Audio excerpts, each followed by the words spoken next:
Welcome back to Everlasting Summer. We are continuing on where we left off. I believe we were running with Slavia. Slavia just quote unquote saved us. I don't believe it though. So, we were just running. We were going slowly, often stumbling and bumping into everything. I'm on the wrong window. I hit enter to continue to the next card, and it's like, now. I was passing out and coming to all the time, but just couldn't raise my head and was only looking at my feet. The paving stone in front of the infirmary gave way to the asphalt of the square, and then it to the earth covered by fallen leaves and fir needles. At last we stopped, and with difficulty I sank to the ground and looked around. Seems like the same clearing the pioneer dragged me to. I'm walking in some hellish circles today. I tried to smirk, but coughed immediately. The back of my hand got covered in blood. Here, drink. The girl handed me a cold flask. I barely took several gulps and looked at my savior. She seemed to be the same familiar girl, but something was out of tune with her usual image. After all, a smile suited this pioneer more than the expression of cold determination that was frozen on her face. I didn't even really know what to say. I've already been mistaken once about that maniac in the infirmary, and let myself relax for a second. Now I'm going to have to be wary till the end of this time. Though the unbearable pain in my whole body and my spinning head didn't let me concentrate even for a moment. What's all this? Shh. No need to talk. You'll get worse. I know it all. The girl said and looked at me carefully as if, contrary to her own words, she was waiting for an answer. I know everything about you. I'm actually also real. How the damn hell are you real? We already met yesterday. I haven't noticed anything real about you. I coughed up blood again. Is this one of your jokes again? I continued quieter. You can't just kill me. You can't, right? You have to torture me, mock me, want me to go mad. And then I realized that all of this has already happened once. Though now our roles were swapped. No. It's not like that at all. You got it wrong. You weren't talking to me yesterday. Oh, why am I explaining? It's like you don't understand yourself. The pioneer girl frowned. Didn't you ever meet your own copies? There definitely was logic in her words that I couldn't find a flaw in right away. Well, maybe. And why do you need to know? Why do you need all this to help me? I mean, because you're the same as me. Real. Isn't it natural? Wouldn't you do the same in my place? If only she knew what I've done before. But what if she isn't lying? After all, I did meet people other than me in this world before. Thanks, if so. The girl didn't answer anything, only smiled. But I still don't understand, how did you... I mean, I've met you 1,000 times before, and all of them were bots. It's hard to explain, and there's no time now. No time? Are you in a hurry for something? Not only me. Soon we will all escape here. You mean from this loop to a new one? No. I mean from this camp for good. What do you mean? I broke into a dumb smile. The very thought of there being an exit from this place had seemed absurd to me for a long time now. Don't tell me you want to stay here forever. Well, I've kind of been here forever already. I propose you reject. Okay. No, wait, you just got me wrong. Though why wrong, actually? Am I really ready to go back to the real world? It's alien and hostile to me now, as this camp has become my home. But that home lies in ruins, robbed and burnt. Will I be able to build it anew? Yeah? So, what do you want then? Okay, but how? You don't propose I just take your word for it, right? If you really understand my situation, you won't refuse to explain. Fine, but not now. We have to make sure there's no pursuit. Wait. But the pioneer wasn't listening to me, and a second later she disappeared in the vivid greenery. Just wonderful. Beautiful. Oh, I'm back up on the roof.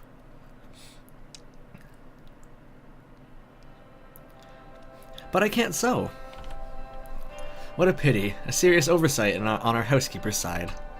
Oh, look who's talking. What are you going to make the rings from? Are you maybe... Are you maybe planning on just reeling the wire of the induction coil around your finger? I've got a couple of ideas. Well, I'm listening. Zhenya looked at me carefully and smiled, anticipating my failure.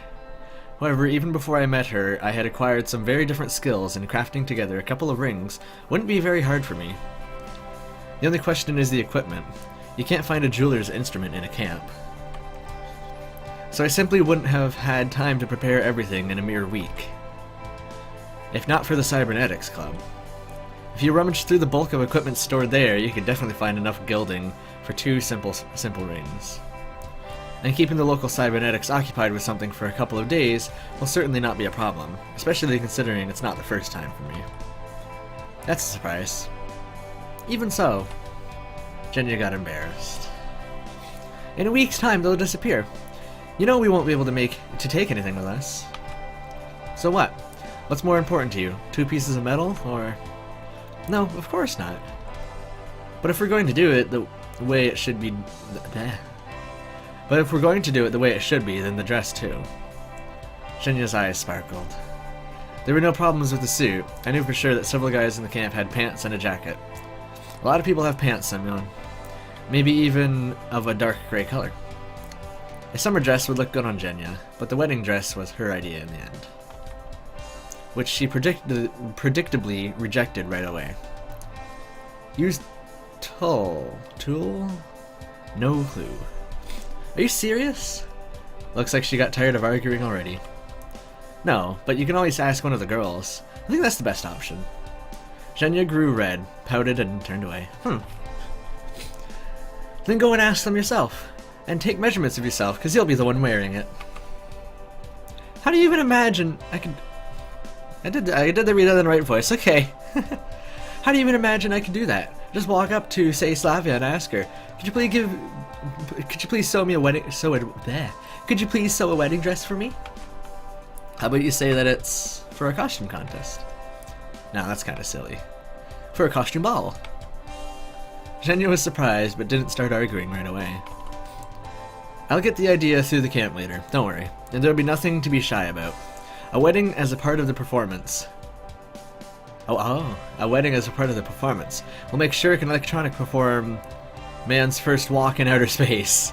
Miku will cosplay Lenin on an armored car. Why would Miku cosplay that? I'm clipping. I'm sorry, everybody. And me and you will marry. And what historical event do you want me there? And what historical event do you want to make this a reenactment of? God, what does it matter? It could even be a marriage of Ekaterina II and Peter III. Sorry, I know my audio levels are changing a little bit right now, but that's just because I'm modifying it a little bit. Oh, an unbelievable fate is waiting for you then, darling. Zhenya smirked. No matter, it's just an example. See, you're joking already. Still, that's somehow... Trust me. Okay, if you think it'll all work out. I'm still working on my audio levels. Like, the difference between clipping and being too quiet is, like, 2 degrees on this dial, so I'm just trying to get that in the right spot. It started to dawn. The fever made its presence known and seemed to get even stronger. Apparently the real pioneer girl got lost somewhere in the forest. Looks like I've been ditched again. Though I wasn't too hopeful this time. I just wanted to get everything back the way it was, not come back to reality. Maybe it's only been an hour on the other side. Maybe centuries. It doesn't matter anymore. I felt like a comatose man who wakes up and can't recognize the world around him. The horizon was burning with a bright scarlet glow, showering the sky with a flaming aurora. What if it wasn't just the inhabitants that had changed in this world? In a mere few minutes, the beams of the blazing sun will get here and burn me up, together with this whole damn Sovionic. I wish the real pioneer girl would come back. It's better to settle in a new world than burn alive in a familiar one. More so because nobody there will know about everything that happened with me here. About everything I did myself. You seem to be deep in thought about something. A familiar voice sounded nearby. My voice. What do you want? I was surprised by his appearance and even scared a bit. I had enough problems with the maddened pioneers and had stopped even thinking about my doubles. Although, my doubles? How long has it been since I called them that? Right. For me, there was always me, and then there was them. We have nothing in common. We are different people, even if we're one at the same point. Maybe you're thinking, when did it all go wrong? Here he was mistaken. I wasn't thinking about that. Tormenting yourself with doubts, asking yourself questions you'll never find answers to. I just want this all to be over, and your presence is hardly helping with that. Everything's long over, if you mean it that way. Oh really? It's not particularly noticeable. For everyone but you. That day in the bus you made the wrong decision and died. I looked over my body carefully. It hurts, which means I'm alive. Don't look much like a dead man. You think it's really all that simple? That movie-like? Do you want to remember the moment when the life left you? Remember your last breath, the point of transition, the first moments on the new level of existence? I don't really get you. Then that means I've already died then, in reality. No, you've been given a chance, but you didn't use it and ended up in your own personal hell. Limbo, if you wish. Oh, look at you reinventing the wheel, as if I didn't know that. You knew that, but you didn't know that you're alone here now, and there's no exit. I knew that. Or at least I'd assumed so. So what about you then? I'm not here. I'm just your hallucination. The forest resounded with his disgusting laughter. This is all painfully familiar, but why is it repeating itself now? Is it true when they say that trouble never comes singly? Troubles never come I don't know that phrase. Be my guest. I closed my eyes and even turned away just to be sure. Don't treat him like that. He's one of us too, or at least he was once. The familiar voice sounded a bit different. Now 2 pioneers were standing in the clearing in front of me. Yay! You have to fight fire with fire. He's already been through enough fighting. He wouldn't say it's enough yet. Or I wouldn't say it's enough yet. It's just one and the same, really. They were arguing, and the reality lost all meaning to me. Look, he's lost his mind for good already. That's nothing special. It'll pass. Like in that story that we told Ileana, signed with the name of a non-existent friend. The mad regain their sanity, and the sane go mad. And then that devilish laughter again. You think this is his first time? Isn't it? I know for sure that it isn't. He thinks he remembers everything. He's ready for everything. He knows the behavior of every pioneer beforehand, but he forgot so much. Maybe forgot the most important thing. Enough already! These 2 suddenly stepped aside and the cat-eared one came forward. I was always kind of wary of her because I thought there was nothing good to expect from her. Moreover, somewhere deep inside of me, she caused some kind of animalistic primal fear, like the fear of the dark. And I never believed her stories either. Like that she's our subconscious, its hidden part. What nonsense. Don't you see how bad off he is? You're no use, like you. She pointed her finger at the evil pioneer. They both look the same to me, I mean. Hurry to the infirmary for pills. What pills? He was a bit startled. I don't know. Aren't you the smartest one here? Figure it out. The pioneer sighed helplessly and dragged himself in the direction of the camp. And you? She looked at the good one. And you? Well, find something to do. Honestly, your whining is sickening. It only makes things worse. But I only wanted to help. But you're not helping, so go. She waved her hand and made an expression that made a thought flash in my head. Just like a grumpy cat. Damn it, Semyon. The pioneer didn't argue and followed his double. So what now? I asked without much enthusiasm. I've been tricked more than once, and I'm not going to believe her now. Especially her. I would never have thought that of all the local inhabitants, it would be the cat-eared one to come help me. Even if only in words. After all, she remembers the previous times, remembers our quarrel on the bus. You think you'll be able to make an idiot of me again? Gathering the last bits of strength, I raise myself, my eyes darkening from pain. But where will I go? I should have taken the syringe myself. Why did I even decide that a suicide here is the end? Hey! The cat-eared one jumped to my side. Why not just call her...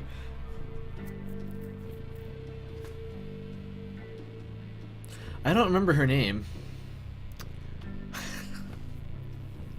Oops. The cat-eared one jumped to my side with one leap and held me so I wouldn't fall. You don't really... Do you really want me to believe you're helping me? And what do you think I'm doing now? After all, I always help you. I help you all.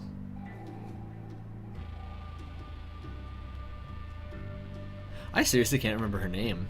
Jesus Christ. Yeah, sure. I sank onto the ground again and let out a heavy sigh. There's really nowhere for me to go in this condition. So, when will your pioneers return? Soon, she answered vaguely. Okay, let's sit. Let's wait. I've got nothing to lose anymore. Now what are we going back to? What? The whole camp gathered at the square. Liana was chasing Electronic in a vain attempt to take away his very crumpled cardboard cosmonaut helmet. Oh, we're doing this! This is happening! This is a thing! The scene of the man's first walk into open space was not without some amusing incidents. Genda's monument served as an improvised rocket for the cyberneticists, and Shurik managed to trip and fall from it at the most crucial moment. It's one small step for man, one giant. Oh god! It's a good thing that the distance to the ground was significantly shorter than the near-Earth orbit, and it met him, like in the song, with the grass near home. Stop running! You'll kill yourself for good! Olga was wailing. I'm not even sure what concerned her more in this situation. The cyberneticists, or the image of the camp that had no accidents 365 days a year since the beginning of time. Zhenya was standing near and tugging on my sleeve, but I was too carried away with the spectacle, and I didn't notice right away. So, what? Are you sure we should be doing this? But you wanted this yourself. I didn't want anything.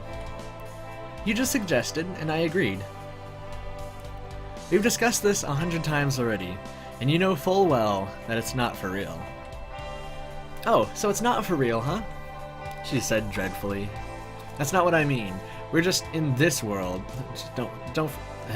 We're just in this world. Don't forget it. In a couple days, everything will repeat itself, and no one will remember this. Yes, but I will. So, who are you embarrassed by the most? Those around you, or yourself? Zhenya blushed and said nothing. Okay, go change already, Olga commanded us. Ready? Zhenya nodded. Aww, look at Miku! 10 minutes later, a strange sight for a regular pioneer camp could be seen at the square. Oh, what am I saying? It's strange even for Semyon. And I felt strange too, standing in the middle of a crowd of pioneers in an old Soviet costume off someone else's back. Oh, I feel bad for doing this, but I have to stop right now. I know it's only been 20 minutes, but I'm in a hurry today, and I need to get this uploaded in time, so it's gonna be shorter today, and I'm gonna cliffhang you right here. Thank you all so very much for watching. I hope you enjoyed it, and I'll see you next time. Goodbye!